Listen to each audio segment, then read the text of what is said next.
सभी tax payers financial year 23-24 की तैयारी में लगे हैं कि किस तरह वो टैक्स प्लानिंग करके अपने ज़्यादा से ज़्यादा टैक्स सेव कर सकें। इस टैक्स प्लानिंग में कहीं ना कहीं उसके दिमाग में ये कन्फ्यूजन ज़रूर रहता है कि उन्हें नया टैक्स रिजिम ऑप्ट करना चाहिए या ओल्ड टैक्स रिजिम ऑप्ट करना चाहिए। आप न्यू टैक्स रिजिम ऑप्ट करना चाहते हैं या ओल्ड टैक्स रिजिम ऑप्ट करना चाहते हैं, ये इस बात पर डिपेंड करता है कि आपने पूरे फाइनेंशियल ईयर में क्या क्या इन्वेस्टमेंट्स की हैं, आप क्या डिडक्शन या एजम्पशन क्लेम कर सकते हैं और आपके फ्यूचर में फाइनेंशियल गोल्स क्या हैं। New tax regime financial year 21 में सरकार ने इंट्रोड्यूस किया और उसके बाद से उसमें काफ़ी चेंजेस किए गए to make the new tax regime more attractive for the tax payers. Taxation को सिंप्लीफाई किया गया, टैक्स रेट्स को लो रखे गए। यहाँ सरकार का मेन मोटिव है कि ज़्यादा से ज़्यादा tax payer new tax regime में शिफ्ट हो सकें। न्यू टैक्स रिजिम में आपको चैप्टर 6A के सभी डिडक्शंस जो कि आपको ओल्ड टैक्स रिजिम में आप क्लेम करते हैं from section 80C to 80U, आप उन सभी डिडक्शंस को आपको न्यू टैक्स रिजिम में कॉम्प्रोमाइज़ करना होता है। हर टैक्स पेयर का ये डिज़ायर होता है कि वह अपनी हार्ड अर्नड मनी, अपनी मेहनत से कमाई गई पैसे को टैक्स सेविंग कैसे करें। आज इस सेशन में हम आपके साथ डिस्कस करेंगे कि किस तरह से आप न्यू टैक्स रिजिम में टैक्स सेविंग कर सकते हैं और कौन से डिडक्शन और एजम्पशन आप न्यू टैक्स रिजिम में क्लेम कर सकते हैं। Hi friends, I am CA Anita Agarwal. Welcome back to my channel. यदि आपने अभी तक मेरा चैनल सब्सक्राइब नहीं किया है तो subscribe my channel and press the bell icon ताकि आपको इस तरह की वैल्यूएबल इंफॉर्मेशंस की नोटिफिकेशंस मिलती रहे। सबसे पहले हम आपके साथ डिस्कस करेंगे कि फाइनेंशियल ईयर 22-23 के मुकाबले फाइनेंशियल ईयर 23-24 में न्यू टैक्स रिजिम में क्या क्या चेंजेस किए गए। टैक्स स्लैब रेट्स को रिवाइज किया गया है। बेसिक अजम्पशन लिमिट जो 2.5 लाख फाइनेंशियल ईयर 22-23 में थी, अब 23-24 में उसे 3 लाख कर दिया गया है without any age limit criteria.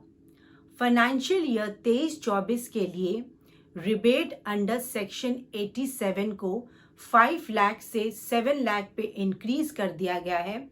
अगर कोई tax payer new tax regime opt करता है तो उसे 7 लाख तक की इनकम पर कोई भी टैक्स नहीं पे करना होगा, लेकिन यहाँ पर उसकी 7 लाख से अगर 1 रुपये भी टैक्स इंक्रीज होती है तो सीधा सीधा उस पे 25,000 की टैक्स लायबिलिटी बनती है। इसका बेनिफिट टैक्स पेयर्स को देने के लिए गवर्नमेंट ने न्यू टैक्स रिजिम में मार्जिनल रिलीफ को इंट्रोड्यूस किया। अकॉर्डिंग टू मार्जिनल रिलीफ, अगर आपकी इनकम 7 लाख से 1 रुपये भी बढ़ती है, इन दैट केस आपका जो एक्चुअल टैक्स 25,000 है आपको वो पे नहीं करना। सिर्फ आपकी जो इनकम 7 लाख से इंक्रीज हुई है, दैट इज यहाँ पर 1 रुपये एज अ टैक्स आप पे करेंगे। उसी तरह मान लो आपकी टैक्सेबल इनकम है 7,20,000 जिस पर आपका टैक्स बन रहा है 27,000 रुपये। अकॉर्डिंग टू मार्जिनल रिलीफ यहाँ आपको 27,000 रुपये पे नहीं करने हैं, आपको only 20,000 rupees as a tax pay करने होंगे। इस तरह आपको 7,000 रुपये का और डिबेट मिल जाएगा। Up to your taxable income of 7,27,777 तक ये मार्जिनल रिलीफ की स्कीम एप्लीकेबल है। उसके बाद जो भी आपकी टैक्सेबल इनकम होगी आपको स्लैब रेट के हिसाब से उस पे टैक्स पे करना होगा।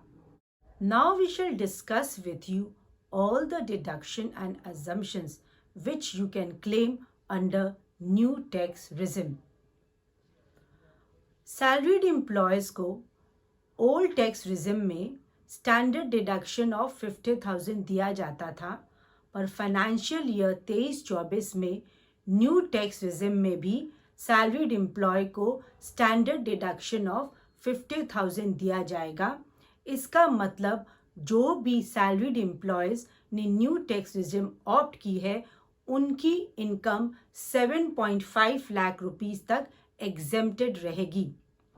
The second deduction will be government contribution to Agni corpus fund under section 80CC(H).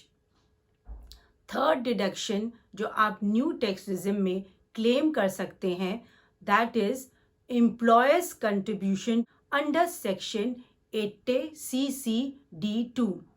इसमें आप जो डिडक्शन न्यू रिजिम में क्लेम कर सकते हैं, that will be 10% of basic salary for the private jobs and 14% of the basic salary in the case of government job. Next deduction is interest on home loan under section 24B.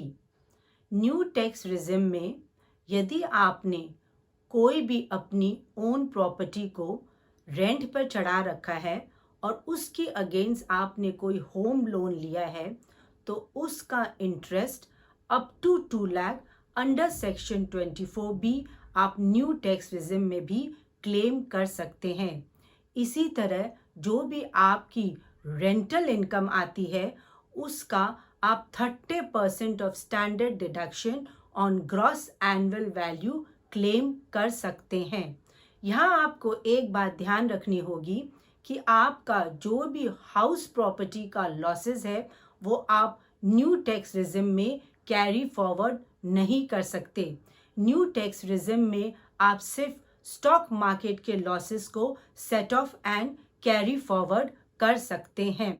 इसके अलावा सभी business person depreciation under section 32 claim कर सकते हैं। हाँ, वो new tax regime में additional depreciation claim नहीं कर सकते।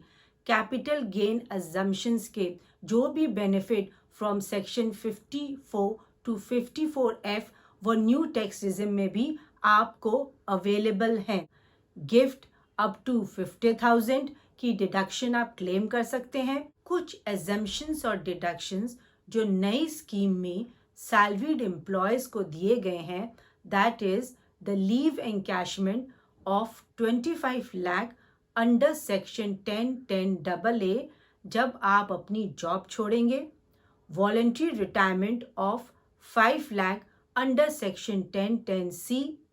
Then we come to travel allowances for specially abled person, gratuity of 20 lakh rupee under section 1010.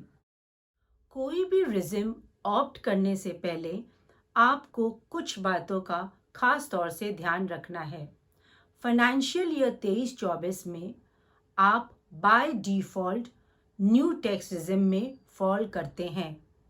यदि आपको ओल्ड टैक्स रिजिम में जाना है, तो आपको न्यू टैक्स रिजिम से ऑप्ट आउट करना होगा।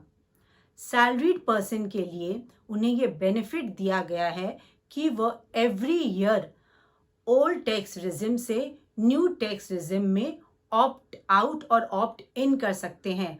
मान लो अगर फाइनेंशियल ईयर 23-24 में उन्होंने न्यू टैक्स रिजिम ऑप्ट किया है, तो 24-25 में वो ओल्ड टैक्स रिजिम पे जा सकते हैं। लेकिन बिजनेस पर्सन्स के लिए उन्हें यह opportunity only once in life time दी गई है। अगर किसी बिजनेस पर्सन ने फाइनेंशियल ईयर 23-24 में न्यू टैक्स रिजिम ऑप्ट किया है और नेक्स्ट फाइनेंशियल ईयर में अगर वो ओल्ड टैक्स रिजिम ऑप्ट करता है, तब वह दोबारा से न्यू टैक्स रिजिम में नहीं जा सकते। Hope guys this video has added value to you. अगर वीडियो अच्छी लगी तो इसे लाइक करें and share with your friends and relatives. Thanks for watching. Jai Hind.